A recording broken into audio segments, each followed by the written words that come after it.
where I probably officially totally lost my mind. This is my new to me 2010 Ferrari 458 Italia. And Italia really meant on these that you had the hardtop roof. And to go from a 1957 Continental Mark II to this, what do those have in common? Why would one person be interested in both those cars? Well, I believe both are some of the most beautiful car designs that have ever come out. I think this is Ferrari's modern masterpiece.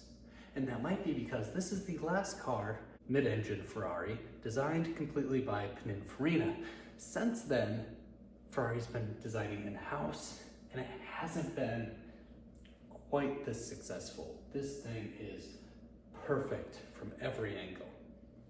I mean, these guys just really know what they're doing when we talk about body lines and sculpting. Immaculate all the way through. Air inlets into here. You barely even notice that they're there. So subtle, way more subtle than the 488 and later Ferraris with the big turbo intercooler scoops on the fender. Don't need any of that. Just make it subtle, curvy.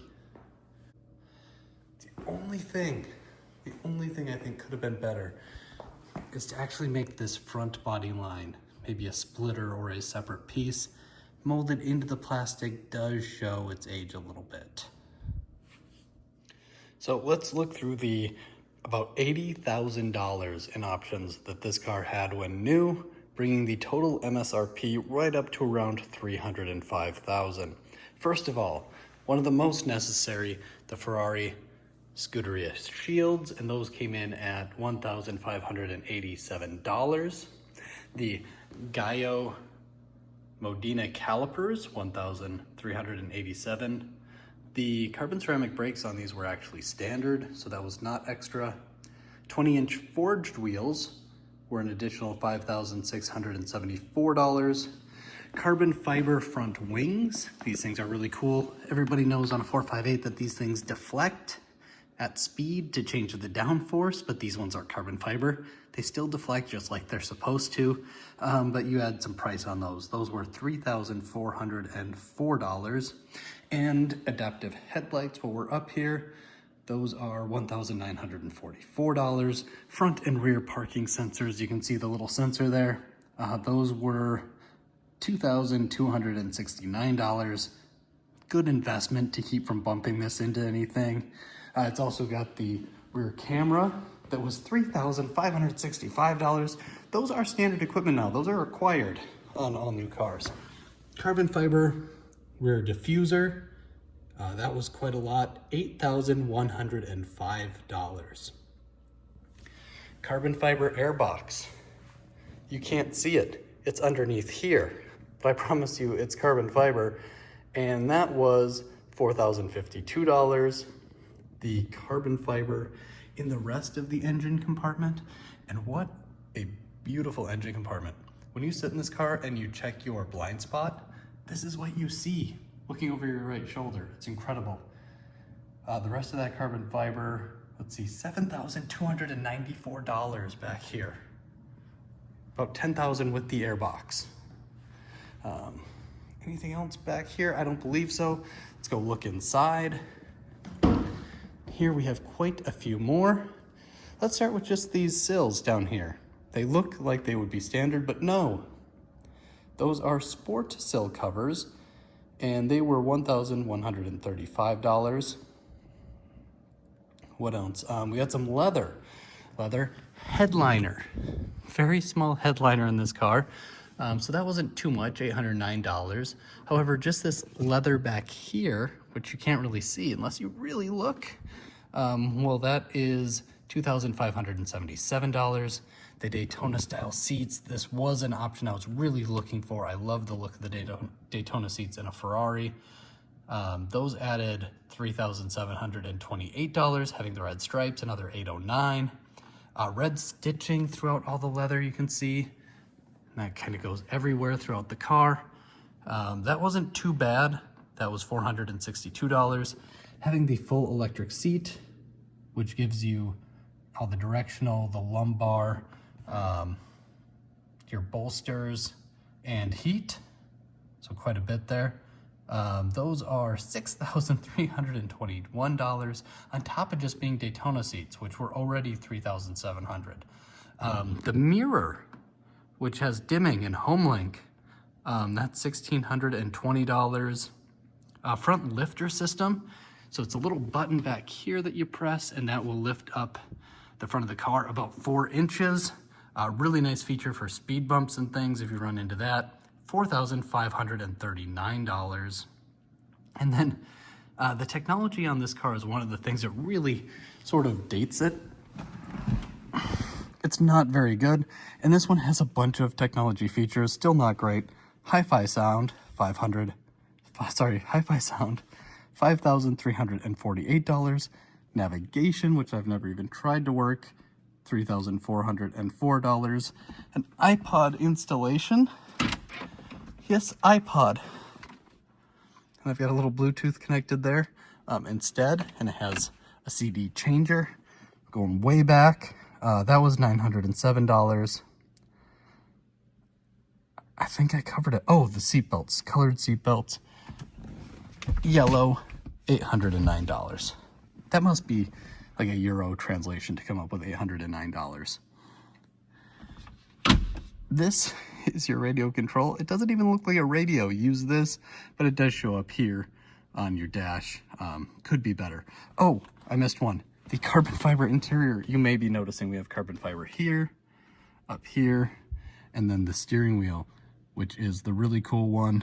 That is carbon fiber driver area plus LEDs, $7,132. So as you're reaching the red line, I believe it starts at 7,500, goes up to 9,000 when you get the last LED. Time to shift. And it's one of the weird things. It's hard to just get in this car and drive. I had to have 2 tires changed, talking to the tire shop. You get in, you put the key in. Why don't we show the key too? We have the key. Let's look at the key. I can't believe I own this key. I never thought I would own a key that looked like that with a Ferrari emblem on it. Turn the key on. 2 clicks. It is a Ferrari, so you start the engine right here. Let's go to that cold start sound right now. It's gonna keep beeping at us, so let's turn that back on, or back off. Once you do start the engine, to get it in reverse, you go down here, R. That will put it in reverse. If you want to shift with the paddles, you can turn off auto or turn it back on here. The funny thing is the closest button to you, that is power start, basically your launch control. You hit this to initiate launch control. Most convenient button. Just to get first gear, you pull the right paddle once, that will put it in first. When you go to stop, you have to pull both paddles simultaneously, and that will get you neutral. And then you can turn the key once, wait about 10 seconds, it'll finally go into park, and then take the key out. This is such a fun little button. Race. Traction control off. Everything off, I'm ready to die.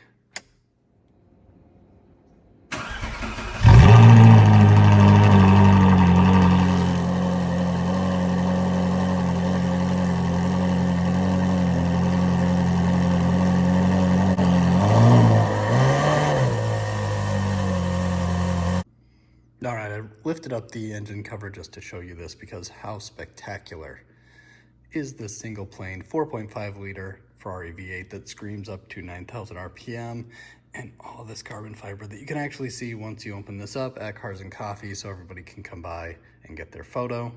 Oh, and I let kids sit in this thing all the time at Cars and Coffee. If you want to come by and sit in the Ferrari, check it out. I have no problem with that. And also one thing I found surprising about this car was the amount of luggage space in this. You can put a couple roller bags in the front. And just lastly, as a bit of advice, if you are somebody who's watching this because you have one or you're thinking about getting a 458 or really any Ferrari, know that they are very particular about their tire sizes. This needs, will normally be a 295 35/20 rear tire. The owner had 305 30/20s on the back. In 7th gear, it would activate traction control and just start freaking out because the car is looking at the ratio of how fast the front tire is turning in comparison to the back tire. And that ratio is set in the computer. With that 30 aspect, this was shorter, so it was doing more revolutions than it normally would be. So the car thought it was slipping. The only way to get around that was to either put it in race mode on the steering wheel, on the Manettino, telling it to allow the traction control more, or not go into 7th gear on the highway. So we kind of did a combination on our drive back, a little bit of 6th gear, 4,000 RPM, a bit of 7th gear, lower RPM, but a lot louder. Got home, changed the tires in the back, no further issues.